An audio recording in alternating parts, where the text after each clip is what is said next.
Пеколната жештина која ја зафати земјава најмногу ги погодува лицата со хронични болести и оние со висок крвен притисок. Денеска брзата помош во Скопје интервенирала во еден случај како последица од топлината, додека вчера 7 лица побарале помош на јавните места поради влошена здравствена состојба. Граѓаните велат дека дури во најжешките денови мора да работат. Се жалат дека во Скопје е тешко да се најде сенка за освежување. Па нормално тут ме респектува пак овон се, као нjerëzve mes mund t'i jam, edhe ato duhet pak t'i hiqin delit. Normal, s'kam deri tash kur një çfarë dhimbje, këto vjeçare edhe e përballoj. Ujin më shumë, çka e pim normal se 2 kilo ujë pa qetër me i pije në ditë, për këtë kod, çka është bodë në zeft. Побрзо се движам и барам нека сенка. Јас сум од Радовиш и доваѓам после 6 години овде. Јас сум изненадена колку е збутано. Колку секој простор што треба да биде зеленило е искористен и иако јас го знам, ова Скопје сум живеел тука 40 години и колку толку можам да се снајдам, ама луѓе што ќе дојдат од надвор, што не го знаат Скопје, не знам како ќе се снајдат. Тоа е многу коли, тоа е многу гужва. Па јас во Радовиш пешачам на Сабајле што е порано. После ќе се затворам дома, а не се излегува веќе околу 12 сат. Не, ако има ветер е подобро за одење, ама ако нема ветер е тогаш малку потешко.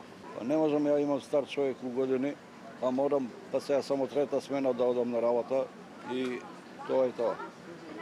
90 години има, мора некако да има и за неј за јадење и за мене. До ова време може да ќе искочам, дока и 2 сат, после 2 сат си одам. Pik dilit punojna.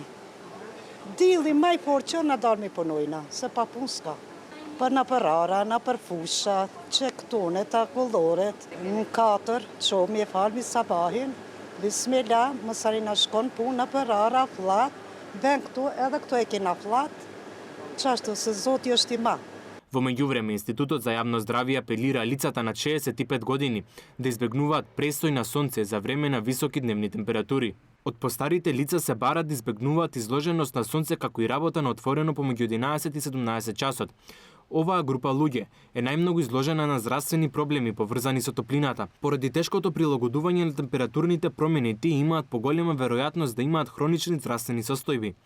Па затоа, треба редовно да ја користат својата терапија за телото нормално да реагира на топлината. За сите кои не ја почитуваат одлуката на владата за запирање на градежни работи од 11 до 17 часот, министерот за економија вели дека ќе има казни. Инспекторатот на труд е на терен, врши контроли, ако има вакво непочитување на одлуката на владата, согласно законските одредби што ги има, ќе